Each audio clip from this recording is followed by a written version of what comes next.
Parents అందరికీ నమస్కారం. ఈ వీడియోలో పిల్లల యొక్క చదువుకి సంబంధించినటువంటి తెలివితేటలకి సంబంధించినటువంటి మరొక important factor IQ, intelligence quotient గురించి నేను ఈ వీడియోలో మాట్లాడదలుచుకున్నాను. ప్రతి పేరెంట్ కూడా ఖచ్చితంగా ఐక్యూ గురించి తెలుసుకునేటటువంటి ప్రయత్నం చేయండి. నేను కొన్ని సందర్భాల్లో కొన్ని వీడియోల్లో దీని గురించి ప్రస్తావించడం జరిగింది. అలాగే మన పేరెంట్స్ మీటింగ్లో కూడా దీని గురించి ప్రస్తావించడం జరిగింది. అయితే దీని గురించినటువంటి పూర్తి డీటెయిల్స్ని ఈ వీడియోలో నేను పూర్తిగా చేయడం జరుగుతుంది. అంటే ఈ వీడియో మొత్తం కూడా ఐక్యూ గురించి ఆధారపడి ఉంటుంది కాబట్టి ప్రతి పేరెంట్ కూడా ఈ ఐక్యూ గురించి తెలుసుకునేటటువంటి ప్రయత్నం అయితే చేయాలి. ఏంటి ఐక్యూ అంటే, చాలా సందర్భాల్లో నేను చెప్తూ ఉంటాను, ఒక పిల్లాడు బాగా చదవడానికి అనేక ఫ్యాక్టర్స్ కారణమవుతూ ఉంటాయి. ఇంటి దగ్గర వాతావరణం, తల్లిదండ్రులు, స్కూలు, టీచర్సు, దీనితో పాటుగా 50% అబవ్ స్టూడెంట్ యొక్క ఐక్యూ మీద ఆధారపడి ఉంటుంది. అంటే తల్లిదండ్రులు చాలా శ్రద్ధ తీసుకుంటున్నప్పటికీ, స్కూల్లో శ్రద్ధ తీసుకుంటున్నప్పటికీ పిల్లలకు కనుక ఐక్యూ లెవెల్స్ తక్కువగా ఉంటే స్టూడెంటు బాగా చదివేటటువంటి అవకాశాలు కూడా చాలా తక్కువగా ఉంటాయి. ఎంత ఎక్స్పెక్టేషన్స్ పేరెంట్ పెట్టుకున్నప్పటికీ స్టూడెంట్స్ మాత్రం చదువులో కొంతమంది మీడియంగా ఉంటే కొంతమంది వెనకబడి ఉంటారు. కొంతమంది మాత్రమే టాపర్స్గా తెలివైన వాళ్ళగా ఉంటూ ఉంటారు. వాళ్ళను చూసి పేరెంట్స్ కూడా ఏంటి చాలా బెంగపెట్టేసుకుని బాధపడి ఆ స్కూల్ మార్చి ఈ స్కూల్ మార్చి రకరకాలుగా ఎక్స్పెక్టేషన్స్ పెట్టేసుకుని బాధపడుతూ ఉంటారు. కానీ వాళ్ళు మాత్రం అదే స్థాయిలో ఉంటారు. పెద్ద ఇంప్రూవ్మెంట్ అనేటటువంటిది ఉండదు. ఈ కారణాలు ఎక్కడ ఉంటాయి, ఈ తేడాలు ఎక్కడ ఉంటాయి? అందరికీ ఒకేలా చెప్పినప్పటికీ ఎందుకు కొంతమంది టాపర్స్ అవుతారు, ఎందుకు కొంతమంది మీడియంగా చదువుతారు, ఎందుకు కొంతమంది చాలా తక్కువగా లోగా చదువుతారు, అసలు కొంతమందికి చదువే అవ్వదు. ఈ కారణాలు తెలుసుకునేటటువంటి ప్రయత్నం ప్రతి పేరెంట్ చేయాలి. దీంట్లో ముఖ్యమైనది ఐక్యూ. ఈ ఐక్యూ అంటే ఇంటెలిజెంట్ కోషియంట్, ఐక్యూ. ఇది బ్రెయిన్ యొక్క కెపాసిటీకి సంబంధించినటువంటి ఒక కొలత. అంటే మనం ఒక ఫోన్ కొనాలనుకోండి, ఫోన్ యొక్క కాస్ట్ దేన్ని బట్టి మారుతూ ఉంటుందంటే RAM capacity and hard disk capacity. RAM తీసుకునే ఫోన్ యొక్క ర్యామ్ 4 జీబీయా, 8 జీబీయా, 16 జీబీయా అనే దాన్ని బట్టి ఫోన్ స్పీడ్ ఆధారపడి ఉంటుంది. ఫోన్ కూడా మన బ్రెయిన్ లాంటిదే కదా, అన్ని ప్రాసెస్ చేస్తుంది, అన్ని గుర్తుపెట్టుకుంటుంది ఫోన్ కూడా. సో ఫోన్ కెపాసిటీ ర్యామ్ను బట్టి 4 జీబీ ర్యామా, 8 జీబీ ర్యామా, 16 జీబీ ర్యామా అనే దాన్ని బట్టి ఫోన్ యొక్క స్పీడ్ ఆధారపడి ఉంటుంది. అలాగే ఫోన్ యొక్క మెమరీ కెపాసిటీ, అంటే ఫోన్లో నువ్వు ఎన్ని యాప్స్ డౌన్లోడ్ చేసుకోవచ్చు, ఎన్ని సినిమాలు డౌన్లోడ్ చేసుకోవచ్చు, ఎన్ని సాంగ్స్ డౌన్లోడ్ చేసుకోవచ్చు అనేటటువంటిది హార్డ్ డిస్క్ మీద ఆధారపడి ఉంటుంది. అంటే నీ హార్డ్ డిస్క్ 64 జీబీయా, 150 జీబీయా, 500 జీబీయా, 1 టీబీయా, దాని యొక్క కెపాసిటీ ఎంత ఉంటే అన్ని విషయాలు అన్ని యాప్లు ఆ ఫోన్లో పడతాయి. అందుకే ర్యామ్ను బట్టి హార్డ్ డిస్క్ని బట్టి ఆ ఫోన్ యొక్క కెపాసిటీ ఆధారపడి ఉంటుంది. అలాగే మన బ్రెయిన్ కూడా సేమ్ ప్రాసెసింగ్ యూనిట్. మన బ్రెయిన్లో కూడా ఈ 2 ప్రాసెసింగ్ యూనిట్లు ఉంటాయి. ర్యామ్ ఉంటుంది, రోమ్ ఉంటుంది, లేదా హార్డ్ డిస్క్ ఉంటుంది. ఈ కెపాసిటీనే మనం బ్రెయిన్కి ఐక్యూ అంటాం. అంటే ఫోన్కి అయితే మెమరీని జీబీ, 8 జీబీ, 16 జీబీ, 54 జీబీ అని ఎలా కొలుస్తామో మన బ్రెయిన్ కెపాసిటీని ఐక్యూలో కొలుస్తారు. అంటే మనందరి బ్రెయిన్ కూడా ఒకే ఐక్యూ కలిగి ఉండదు. మీ బ్రెయిన్ యొక్క ఐక్యూ వేరు, నా బ్రెయిన్ యొక్క ఐక్యూ వేరు, మన పిల్లల యొక్క బ్రెయిన్ ఐక్యూ వేరు. ఒక క్లాస్లో ఉన్నటువంటి అందరి పిల్లల యొక్క ఐక్యూలు వేరువేరుగా ఉంటాయి. ఈ ఐక్యూ అనేటటువంటి దాన్ని మానసిక శాస్త్రవేత్తలు తయారు చేసినటువంటి కొన్ని పారామీటర్స్ ద్వారా దీనికి కొలతని ఏర్పాటు చేశారు. జనరల్గా ఐక్యూ అనేది 70 అండ్ 130 పాయింట్స్ మధ్యలో ఉంటుంది. అంటే ఐక్యూని ఎలా కొలుస్తారంటే ఐక్యూ 70యా, 80యా, 90యా, 100, 110, 120, 130. ఐక్యూ ఎంత, దానికి ఒక కొలమానం ఉంటుంది. 70 కన్నా తక్కువ ఉందా, లేదా 130 కన్నా ఎక్కువ ఉందా అనేటటువంటి దానికి కూడా ఒక కొలమానం ఉంటుంది. అంటే మన యొక్క ఐక్యూ అనేటటువంటిది ఈ మధ్యలో ఉంటుంది. ఈ ఐక్యూ కనుక 120యో 130యో ఉందనుకోండి పాయింట్స్, మీ పిల్లలకి చాలా తెలివితేటలు కలిగి ఉంటారు. వాళ్ళు అన్ని రంగాల్లోనూ కూడా చాలా చక్కగా ముందుంటారు. చెప్పిన లెసన్ చెప్పినట్టుగా గుర్తుంటుంది, చదివింది చదివినట్టుగా రాయగలుగుతారు. ఈ 100, 110, 90 అలా ఉందనుకోండి, వీళ్ళు కూడా మంచి తెలివితేటలు కలిగి ఉంటారు. వీళ్ళు కూడా 1 or 2 టైమ్స్ చదివితే వీళ్ళకి బాగా వస్తాయి. వీళ్ళు కూడా 1 or 2 టైమ్స్ వింటే చెప్పగలుగుతారు. ఈ 70కి లేదా 80 లేదా 90 బిలో, ఈ 70కి 90కి మధ్యలో ఉన్నటువంటి వాళ్ళు కొంచెం తక్కువగా ఉంటారు, లో లెవెల్లో ఉంటారు వీళ్ళు. అంటే వీళ్ళు ఒక 5 or 10 టైమ్స్ చదవాలి, వీళ్ళకి ఒక 5 or 10 టైమ్స్ ఎక్స్ప్లెయిన్ చేయాలి. అప్పుడు మాత్రమే వీళ్ళకి బుర్రకి ఎక్కుతూ ఉంటుంది. వీళ్ళ కాన్సన్ట్రేషన్ కూడా ఒక దాని మీద ఉండదు. డిఫరెంట్ యాక్టివిటీస్ మీద కాన్సన్ట్రేట్ చేస్తారు, దేన్ని పూర్తిగా నేర్చుకోరు. ఇలా ఉంటాయి వీళ్ళకి. ఒకవేళ 70 కన్నా తక్కువ, అంటే ఏ 50యో 60యో ఉందనుకోండి, అసలు వీళ్ళకి ఏమీ నేర్చుకోరు. వాళ్ళు ఏదో ఉంటున్నాం, ఏదో చూస్తున్నాం, ఏదో భాష మాట్లాడుతున్నాం అన్న పేరుకే తప్ప ఏమీ నేర్చుకోవాలి, తెలుసుకోవాలి, బ్రెయిన్లో గుర్తుపెట్టుకోవాలనే ఆసక్తి ఈ 60 ఐక్యూ కన్నా ఈ 70 ఐక్యూ కన్నా తక్కువ ఉన్నటువంటి వాళ్ళకి ఉండదు. ఒకవేళ ఎవరికైనా 130 కన్నా ఎక్కువ ఉందనుకోండి, చాలా తక్కువ మంది ఉంటారు అనమాట ఇలాంటి వాళ్ళు. 130 కన్నా ఎక్కువ ఉన్న వాళ్ళు అసలు ఎన్ని అంశాలనైనా సరే నేర్చుకుంటూ ఉంటారు. చాలా బాగా మాట్లాడతారు, చాలా చక్కగా విషయాన్ని అర్థం చేసుకుంటారు, ప్రాసెసింగ్ స్పీడ్ చాలా ఎక్కువగా ఉంటుంది, చెప్పగానే గ్రాస్ప్ చేసేసుకుంటారు, దాన్ని ఇంకా ఇంప్రవైజ్ చేసేసుకుని అవసరమైతే మనం చెప్పిన దాని మీద కొత్త డౌట్స్ క్రియేట్ చేసుకుని కూడా అడుగుతూ ఉంటారు. చెప్పిన దానికన్నా కూడా ఎక్కువ నేర్చుకోగలుగుతారు ఈ 130 అబవ్ ఐక్యూ ఉన్నటువంటి వాళ్ళు. ఈ 130కి దగ్గరలో ఉన్నటువంటి వాళ్ళ లక్షణాలు కూడా ఇలాగే ఉంటాయి. దీన్ని బట్టే మీ పిల్లల యొక్క చదువు ఆధారపడి ఉంటుంది. అంటే మీ పిల్లలకి ఐక్యూ 70 కన్నా తక్కువ ఉండుండొచ్చు, 70కి 90కి మధ్యలో ఉండుండొచ్చు, 100కి దగ్గరలో ఉండుండొచ్చు, 130కి దగ్గరలో ఉండుండొచ్చు. దానిని బట్టే మీ పిల్లల యొక్క తెలివితేటలు ఉంటాయి తప్ప, ఇవి పుట్టుకతోనే వస్తాయి తప్ప, లేని తెలివితేటల్ని తీసుకొచ్చి మనం పెట్టడం అనేటటువంటిది బ్రెయిన్లో జరగదు. అయితే కొంతవరకు పేరెంట్స్ ఇంటి దగ్గర ఎక్కువ శ్రద్ధ తీసుకోవడం ద్వారా, స్కూల్లో మేము 1కి 10 సార్లు చెప్పడం ద్వారా వీళ్ళని కొంతవరకు ఇంప్రూవ్ చేయగలుగుతాం.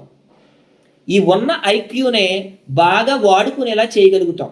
బట్ ఈ లో ఐక్యూ ఉన్నటువంటి వాళ్ళు మాత్రం హై ఐక్యూ పర్సన్స్ లాగా బిహేవ్ చేయాలంటే అది ఇంపాసిబుల్.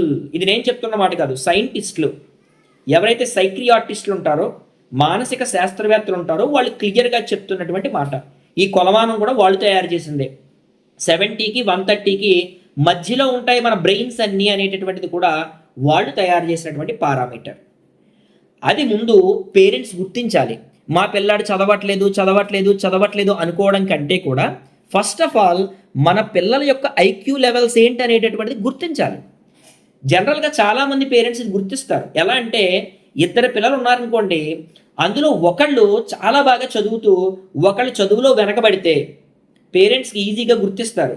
వీడు బాగా చదువుతున్నాడు, వీడు వెనకబడ్డాడు, వీడి తెలివైన వాడు, వీడి తెలివి తక్కువ వాడు, వీడికి తెలివితేటలు ఎక్కువ ఉన్నాయి, వీడికి తెలివితేటలు తక్కువ ఉన్నాయన్న విషయం పేరెంట్స్కి అర్థమైపోతుంది. ఇది ఒక్కడే పిల్లలు ఉన్నప్పుడు కానీ, లేదా 2 పిల్లలు కూడా చదవని పిల్లలే అయితే అప్పుడు మాత్రం పేరెంటు ఎందుకు చదవట్లేదు, నాలో లోపం ఉందా, స్కూల్లో లోపం ఉందా, ఏంటి ప్రాబ్లం, పాపం వీళ్ళు ఎలా మార్చాలనేటువంటి తపన, దిగులు ఎక్కువైపోతూ ఉంటుంది తప్ప మా పిల్లలకి ఐక్యూ లెవెల్స్ తక్కువ కాబట్టి వాళ్ళని ఏ విధంగా ఇంప్రూవ్ చేద్దాం అనేటటువంటి ఆలోచన ఉండదు. మరి ఈ ఐక్యూ ఎక్కడ నుండి వస్తుందండి, ఎలా వస్తుంది అసలు అంటే జెనెటిక్గా వస్తుంది. అంటే తాతల నుండి రావచ్చు, తండ్రి నుండి రావచ్చు, తల్లి నుండి రావచ్చు, తల్లి తరపు వాళ్ళ నుండి రావచ్చు. జనరల్గా ఐక్యూ అనేటటువంటిది ఫ్యామిలీ మెంబర్స్ నుండి రావడానికి, ముఖ్యంగా తల్లిదండ్రుల నుండి రావడానికి ఎక్కువ అవకాశం ఉంటుంది. తల్లిదండ్రులు హైలీ ఎడ్యుకేటెడ్ అయి ఉండి, తల్లిదండ్రులు ఇద్దరూ కూడా మంచి ఐక్యూ, మంచి తెలివితేటలు ఉన్నటువంటి వాళ్ళు కనుక అయితే ఆటోమేటిక్గా పిల్లలిద్దరూ కూడా హై లెవెల్ ఐక్యూతో ఉంటారు. జనరల్గా నేను చూసిన కేసుల్లో చాలా వరకు తల్లిదండ్రుల నుంచి ఐక్యూ రావడం అనేటటువంటిది నేను అబ్జర్వ్ చేశాను. తల్లిదండ్రుల యొక్క ఐక్యూ తండ్రి నుంచో తల్లి నుంచో రావడానికి ఎక్కువ ఛాన్సెస్ ఉంటాయి.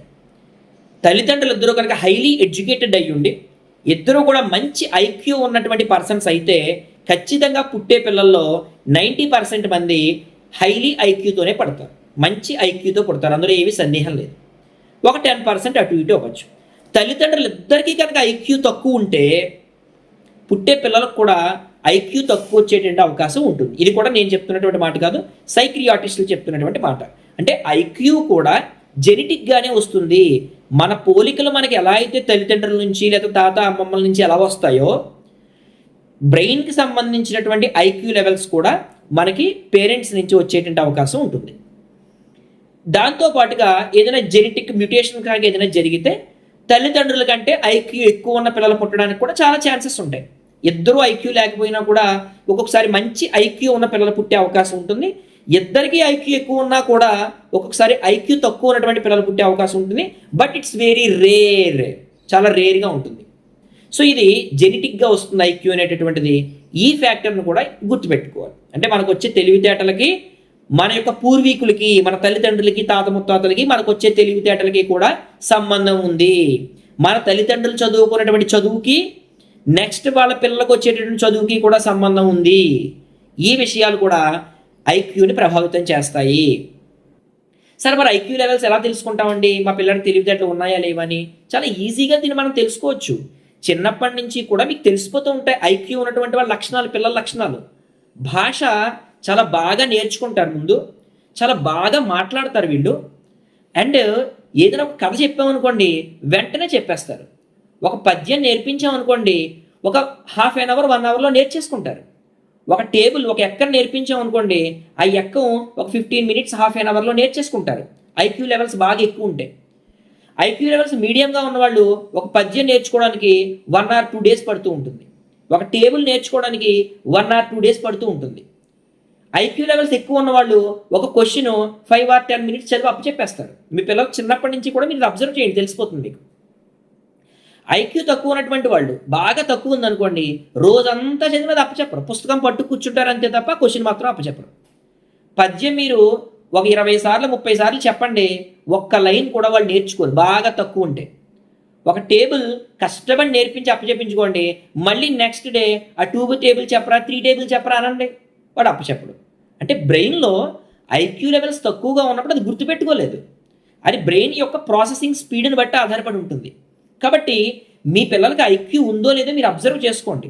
అంటే ఇల్లిటరేట్ పేరెంట్స్కి అర్థం కాకపోవచ్చు, చదువుకోని పేరెంట్స్ ఎవరైనా ఉంటే అది గుర్తించలేకపోవచ్చు. అప్పుడు కూడా మీరు గుర్తించవచ్చు, చదువుకోని పేరెంట్స్ కూడా మీ పిల్లలకి తెలివితేటలు ఎంత బాగా ఉన్నాయని మీరు గుర్తించవచ్చు. అంటే ఈ తెలివితేటల్ని యాక్టివ్నెస్తో కంపేర్ చేయకూడదు.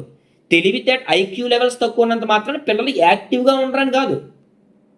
ఆటల్లో యాక్టివ్గా ఉంటారు, బయట వ్యవహారాలు చక్కబెట్టేస్తారు, చక్కగా షాపుల దగ్గరికి వెళ్ళి అన్ని కొనుక్కొచ్చేస్తారు, ఊళ్ళో ఏదైనా వ్యవహారాలు ఉంటే చక్కబెట్టేస్తారు, గుడి దగ్గర, పెళ్ళిళ్ళ దగ్గర, జాతరల దగ్గర వ్యవహారాలన్నీ చాలా స్పీడ్గా చక్కబెడతారు. చదువుకు వచ్చేటప్పటికి మాత్రం వెనకబడి ఉంటారు. కారణం ఐక్యూ. అంటే ఐక్యూకి క్రియేటివిటీకి మళ్ళీ సంబంధం లేదు, గుర్తుపెట్టుకోండి. ఐక్యూకి క్రియేటివిటీకి సంబంధం లేదు.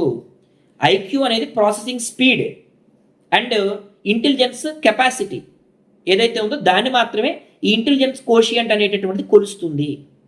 అందుకే చదువులో వెనకబడడానికి ఐక్యూకి సంబంధం ఉంటుంది. అందుకే మేము కూడా ఏ సెక్షన్ అని, బి సెక్షన్ అని, సి సెక్షన్ అని ఎందుకు డివైడ్ చేస్తాం? చాలామంది పేరెంట్స్ మా వాడిని ఏలో ఉంచండి, బిలో ఉంచండి, సిలో, రకరకాల ప్రాబ్లమ్స్ మేము ఫేస్ చేస్తూ ఉంటాం. ఇవన్నీ కూడా పేరెంట్స్ గుర్తించాలి. అప్పుడు మన పిల్లల్ని ఎలా మార్చుకోవచ్చు అనేటటువంటిది కొంచెం పేరెంట్ కూడా అవగాహన వస్తుంది. మరి ఎలా ఉండవు ఇప్పుడు? మరి ఐక్యూ బాగా ఉన్నవాళ్ళు ఓకే టాపర్సు, ఐక్యూ కొంచెం మీడియంగా ఉన్నవాళ్ళు కూడా బాగానే చదివేస్తారు, మంచి మార్కులు తెచ్చేస్తారు. మరి ఐక్యూ లేని పిల్లల పరిస్థితి ఏంటి? అందుకే అన్నింటికీ చదువే మూలం కాదు. చదువు అనేటటువంటిది ఒక ఇంపార్టెంట్ ఫ్యాక్టర్. ఒక అక్షరాలు చూసి చదవడం, రాయడం, కొన్ని చిన్న చిన్న లెక్కలు చేయడం అనేటటువంటిది ఐక్యూ లేని వాళ్ళకి, ఉన్న వాళ్ళకి అందరికీ నేర్పిస్తాం. ఓకే, బట్ ఎప్పుడైతే మీ పిల్లలకి ఐక్యూ లేదని మీరు గుర్తిస్తారో, ఎప్పుడైతే మా పిల్లలు చదువులో వెనకబడ్డారు అని మీరు గుర్తించగలుగుతారో, మీ పిల్లల ఐక్యూ మీరు ఎప్పుడైతే తెలుసుకోగలుగుతారో, మీ పిల్లల మీద ముందు హై ఎక్స్పెక్టేషన్స్ పెట్టుకోవడం అనేటటువంటిది మానేసేయాలి. హై ఎక్స్పెక్టేషన్స్ అంటే మీ పిల్లల ఐక్యూ ఏమో 80 90 ఉంటుంది, మీ ఆలోచనలు ఏమో మా పిల్లల్ని డాక్టర్ని చేయాలి, మా పిల్లల్ని ఐఏఎస్ని చేయాలి, ఐపీఎస్ని చేయాలి, లేదా పెద్ద ఎంప్లాయీని చేయాలని ఉంటుంది. వీళ్ళకేమో ఐక్యూ లెవెల్స్ ఉండదు, విపరీతమైన ప్రెషర్ పెడతా ఉంటారు. లేని ఐక్యూ లెవెల్స్ని ఎక్కడి నుంచి తెప్పిస్తారు మీరు? కాబట్టి మన పిల్లల యొక్క ఐక్యూని మనం తెలుసుకుని కనుక అడుగేస్తే, వాళ్ళ యొక్క ఇంట్రెస్ట్ని కనుక మనం తెలుసుకుని అడిగేస్తే మనం ఎంతో కొంత మార్చగలుగుతాం. మా దగ్గర ఉంటారు నిజానికి చదువులో పెద్ద తెలివితేటలు ఉండవు, కానీ వాళ్ళు కొన్ని నాకే చెప్తూ ఉంటారు. ఏదో ఒకటి 8th క్లాస్ 9th క్లాస్లో ఉంటూ ఉంటారు పిల్లలు. నేను ఏదో స్పీకర్ పోయిందని రిపేర్ చేసుకుంటూ ఉన్నాను అనుకోండి, వచ్చేస్తాడు పరిగెత్తుకుని, సార్ నేను చేయనా అండి, నీకు వచ్చేంటారు, నాకు వచ్చి సార్ చక్కగా బాగు చేస్తాడు. లేదా ఒక టీవీ ప్లగ్ ఏదో కలుపుతూ ఉంటాను, ఏంటిది పని చేయట్లేదు అనుకుంటూ ఉంటాను, టక్మన్ సార్ ఇది కాదు సార్ అది సార్ కలుద్దాం అని చెప్పేసి కలిపేస్తాడు. మరి ఐక్యూ లెవెల్స్ తక్కువగా ఉన్నటువంటి ఆ పని ఎలా వచ్చింది? అందుకే ఐక్యూకి క్రియేటివిటీకి సంబంధం లేదు. అందుకే ఐక్యూ లెవెల్స్ ఎప్పుడైనా సరే మీరు తక్కువగా ఉన్నాయి మీ పిల్లలకు అనుకున్నప్పుడు వాళ్ళని వివిధ రంగాలలోకి వెళ్ళేలాగా వాళ్ళని మోటివేట్ చేయాలి. అంటే అనేక వర్క్స్ ఉన్నాయి. ఒక అగ్రికల్చర్ కావచ్చు, ఒక డ్రైవింగ్ ఫీల్డ్ కావచ్చు, ఒక వర్కింగ్ ఫీల్డ్ ఏదైనా సరే వృత్తి పని, అంటే ఒక మ్యాజన్, ఒక తాపీ మేస్త్రో, ఒక వడ్రంగి మేస్త్రి, ఒక ఎలక్ట్రీషియన్, ఒక ప్లంబర్, అన్ని గౌరవప్రదమైన వృత్తులే. కాబట్టి ఐక్యూ లెవెల్స్ తక్కువగా ఉన్నాయనుకున్నప్పుడు ఒక మినిమం బేసిక్ చదువు ఏదైతే ఉందో ఆ చదువు చక్కగా చెప్పించుకుని ఎక్కువ ఎక్స్పెక్టేషన్స్ పెట్టుకోకుండా వాళ్ళకి ఏదైతే ఇంట్రెస్టెడ్ ఫీల్డ్ ఉంటుందో ఆ ఫీల్డ్లోకి మీ పిల్లల్ని పంపించే ప్రయత్నం చేయాలి తప్ప నువ్వు ఇదే అవ్వాలి అని ఎవ్వరిని కూడా మీరు ప్రెషర్ పెట్టకూడదు. ఈ విషయాన్ని పేరెంట్స్ అందరూ కూడా గుర్తించాలి. కాబట్టి ఒక ప్రయత్నం చేయండి.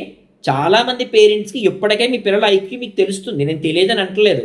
మీ చాలామంది పేరెంట్స్ నాకు చెప్తూ ఉంటారు, సార్ మా పెద్దడు బాగా చదువుతారండి, రెండోవాడు కొంచెం సరిగా చదవడు సార్, కొంచెం వాడి మీద ఎక్కువ శ్రద్ధ పెట్టండి, లేదా పెద్దడి మంచి తెలివితేటలు ఉన్నాయండి, చిన్నడికి తెలివితేటలు లేవు. అలా కూడా కంపేర్ చేయొద్దు. ఇవి మనం చెప్పుకోవడం కోసమే. ఏ పిల్లాడిని మనం తెలివి తక్కువడని చెప్పడానికి లేదు. ఎందుకంటే చదువులో ఎంతోమంది టాప్ ర్యాంకర్స్గా ఉన్నవాళ్ళు ఈరోజు చిన్న చిన్న ఉద్యోగాలు చేసుకుంటూ ఉంటే, చదువులో వెనకబడినటువంటి వాళ్ళు ఈ రోజున పెద్ద పెద్ద బిజినెస్లు చేసి కోట్లు సంపాదించినటువంటి వాళ్ళు ఉన్నారు. చదువులో పైకి రావడం మాత్రమే క్రైటీరియా, చదువులో తెలివితేటలు ఉంటే మాత్రమే వీడు బాగుపడతాడని అస్సలు అనుకోవద్దు. అందుకే మీకు ఐక్యూ లెవెల్స్ చెప్తున్నా. బేసిక్ చదువు, బేసిక్ ఫండమెంటల్స్ ఖచ్చితంగా ఒక స్కూల్గా మనం ఎప్పుడు ఇస్తాం, ఒక పేరెంట్స్గా మీరు ఎప్పుడు ఆ శ్రద్ధ తీసుకుంటారు. బట్ లో లెవెల్ ఐక్యూని వృత్తి పని పట్ల, వివిధ రకాల రంగాల పట్ల ఆసక్తిని చూపించేలా చేసి వాళ్ళకి ఎందులో ఇంట్రెస్ట్ ఉందో ఆ ఫీల్డ్లోకి వెళ్ళే విధంగా ప్రోత్సహించాలి. ఒక డిసిప్లైన్ వేలో పిల్లల్ని తయారు చేయాలి. ఈ ఐక్యూ లెవెల్స్ తక్కువ ఉన్నప్పుడు చదువు మీద ఇంట్రెస్ట్ పెట్టకపోగా బయట వ్యవహారాల మీద ఎక్కువ ఇంట్రెస్ట్ పెట్టే అవకాశం ఉంటుంది వీళ్ళకి. అందుకే కంట్రోల్ చేసుకుంటూ వీళ్ళని అనవసరమైనటువంటి రంగాలలోకి వీళ్ళ దృష్టి మరలకుండా చూసి వాడికి ఏదైతే ఇంట్రెస్ట్ ఉందో ఆ ఫీల్డ్ని ఎంచుకునే విధంగా పేరెంట్స్ కనుక ప్లాన్ చేసుకుంటే వీళ్ళు కూడా హయ్యెస్ట్ పొజిషన్కి రీచ్ అవ్వగలుగుతారు, చదువులో కాకపోయినా, ర్యాంకులు తెచ్చుకోకపోయినా. కాబట్టి పేరెంట్స్ అందరికీ కూడా ఐక్యూ అనేటటువంటిది అర్థమైందని అనుకుంటున్నాను. ఈ ఐక్యూ అనేటటువంటిది 70 to 130 మధ్యలో ఉంటుంది. మీ పిల్లల యొక్క ఐక్యూని బట్టి మాత్రమే, బ్రెయిన్ యొక్క కెపాసిటీని బట్టి మాత్రమే చదువు ఉంటుంది. కాబట్టి వివిధ రంగాల్లో ప్రోత్సహించేలా కేర్ తీసుకోండి. నాకు ఈ విషయాలన్నీ తెలుసు కాబట్టి నేను అనేక ప్లాన్స్ వేసి, అనేక రకాలుగా టీచర్స్కి ఎక్స్ప్లెయిన్ చేసి, అనేక పారామీటర్స్ ద్వారా స్టూడెంట్స్ని డివైడ్ చేసుకుని వాళ్ళకి అన్నీ నేర్పించే ప్రయత్నం చేస్తాను.